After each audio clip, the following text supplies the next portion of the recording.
नमस्कार। अहिले चाहिँ म यो मिग्लाजुङ गाउँपालिकाको वडा नम्बर 1 रमिते भन्ने साविक रमिते भन्ने स्थानमा छु। आजको हाम्रो यात्रा भने चाहिँ यहाँबाट उत्तर रहनेछ यता मासतिर, अनि यहाँ रहेका केही पर्यटक स्थलहरूलाई आज हामी देखाउनेछौँ। अनि विशेष गरी यो एरियाबाट चाहिँ झापा, मोरङ, सुनसरी, पाँचथर, इलाम लगायतका जिल्लाहरू हामी अवलोकन गर्न सक्छौँ यो ठाउँबाट। अनि यहाँ प्रशस्त मात्रामा पर्यटक स्थलहरू भएको ठाउँ पनि हो, जहाँ चाहिँ हामीले यहाँबाट केही माथि गयो भने मिग्लाजुङ डाँडा हामी पुग्छौँ, जुन डाँडाको नामबाट चाहिँ मिग्लाजुङ गाउँपालिका नामाकरण गरिएको हो। र पाँचथर र मोरङको सिमानामा अवस्थित मिग्लाजुङ डाँडा, त्यहाँबाट हामीले धेरैवटा हिमालहरूलाई पनि अवलोकन गर्न सक्छौँ मौसम खुलेको बेलामा। त्यो एउटा राम्रो पर्यटकीय सम्भावना बोकेको स्थान। अनि विशेष यहाँबाट हामीले लेकडाँडा भयो है, यहाँबाट त्यस पछाडि लावा खोलामा रहेको केही झरनाहरूदेखि लिएर मिग्लाजुङ 1 मा अवस्थित बुवा खोलाको शिरमा रहेको खनिज पदार्थको कुराहरू, जसमा चाहिँ तामा, फलाम, सुनका कुराहरू पनि हामी त्यहाँ पाउँछौँ। यस्ता प्रशस्त पर्यटकीय सम्भावनादेखि लिएर अनि धेरै कुराहरूको सम्भावना भएको मिग्लाजुङ 1 गाउँपालिका चाहिँ हो।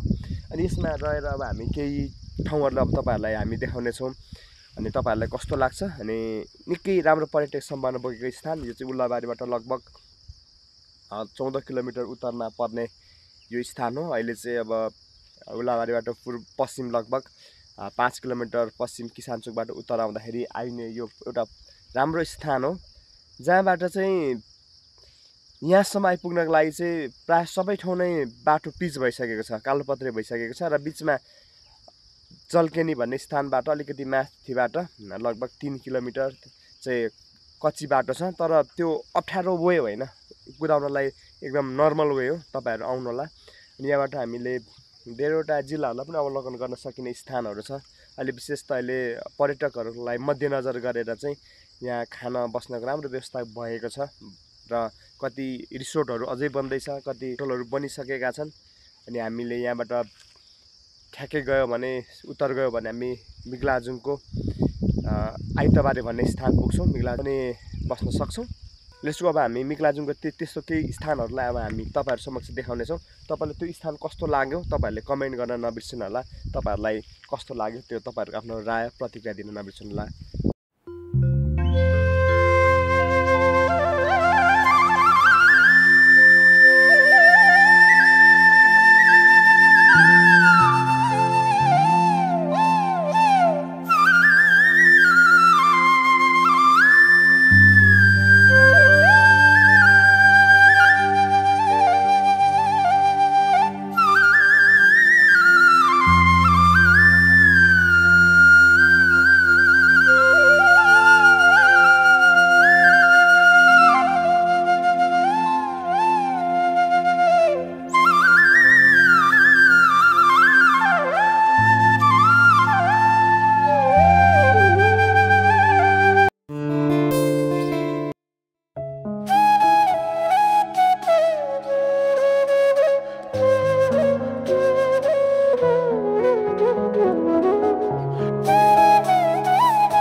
पेरोङो जस्तो भएको कारणले चाहिँ हामी पेरोङे भनिएको हुनुपर्छ।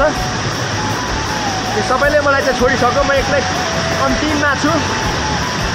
अनि मलाई जाँदै हुनुहुन्छ, कसरी आउनु हौ? यो चाहिँ यस्तो यो खालिदिनु, कसरी आउनु त?